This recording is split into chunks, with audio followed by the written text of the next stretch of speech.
Hi guys, Jason from Mr. Physio.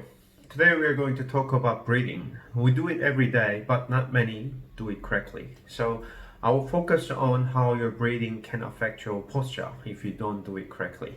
Breathing starts with the diaphragm going down. When you take a breath in, the air comes into the lungs and then diaphragm goes down. As the diaphragm goes down, the abdominal pressure will increase and that will push the belly forward a little bit. That's the first phase of the breathing. But surprisingly, some people can't do this belly breathing properly, largely because of the core muscle tightness.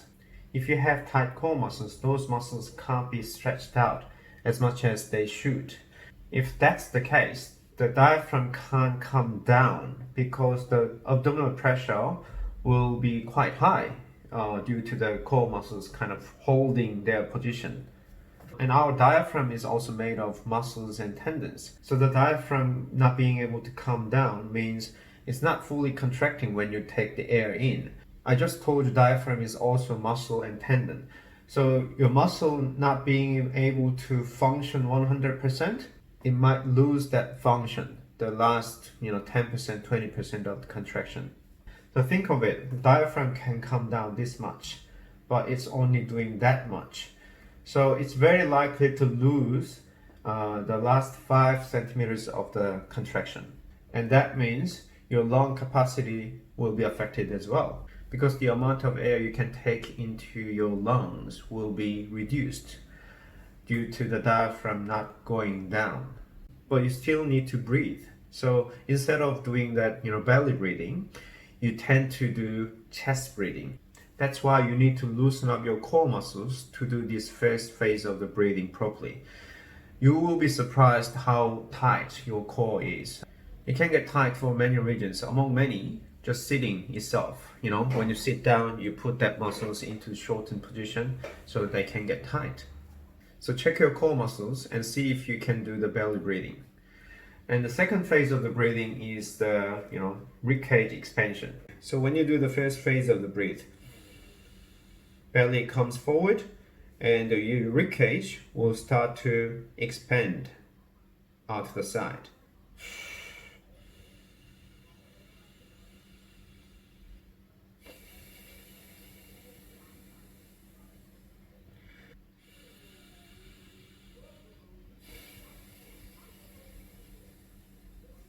So that's my bottom ribcage expanding. In this second phase of the breathing, your core muscle also needs to expand, but on top of that, you need one more thing.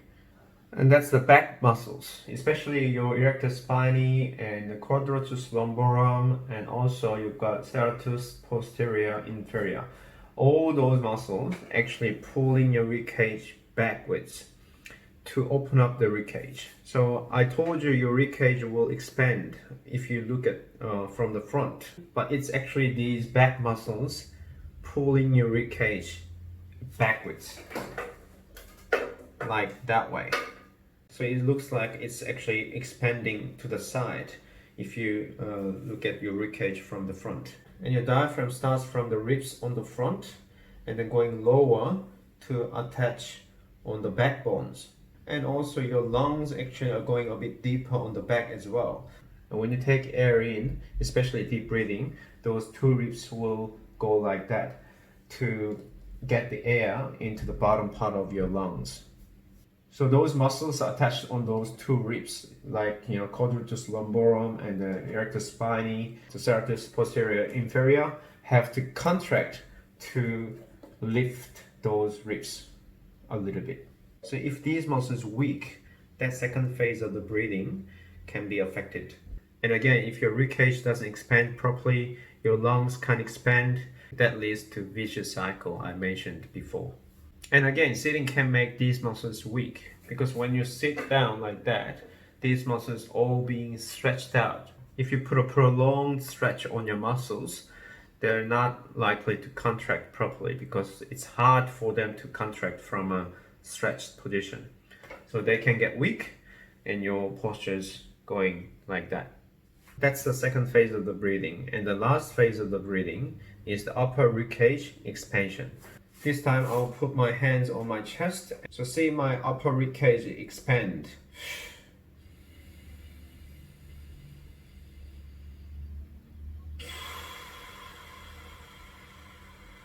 You can see the distance between my fingertips increases a little bit, and then as I breathe out, it decreases. So the last phase of the breathing is very similar to the second phase. Then what will happen in your back in the last phase of the breathing? It's also very similar to what's happening in the second phase. You've got the erector spinae muscles attached on the upper back area as well, and then you've got serratus posterior superior, which is similar to this inferior muscle. So they are attached like that. So these muscles again opening up your rib cage from the back, and then it looks like it's actually expanding out the side if you look at the front. And again, these muscles can get weak if you hunch like that.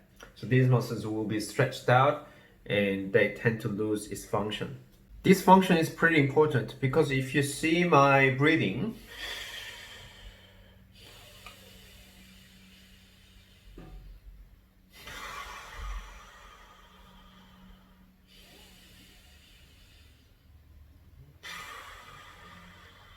as I take more air in, these muscles pull the ribcage backwards. So my upper ribcage expands, and that will create a little bit of like a thoracic extension, which means it corrects my posture as well. Of course, we don't do this last phase of the breathing all the time. The first and second phase of the breathing is enough for our everyday activities. However, we need this last phase of the breathing not to lose the function of those back muscles and also proper breathing pattern. If you don't do this last phase of the breathing, which is used for exercising and deep breathing, you might lose the muscle function. And if your muscle function is impaired due to poor posture and not practicing this proper breathing pattern, you might adopt into a poor breathing pattern. That's why you need to loosen up those involved muscles if you need to and practice the proper breathing pattern. I will see you next time.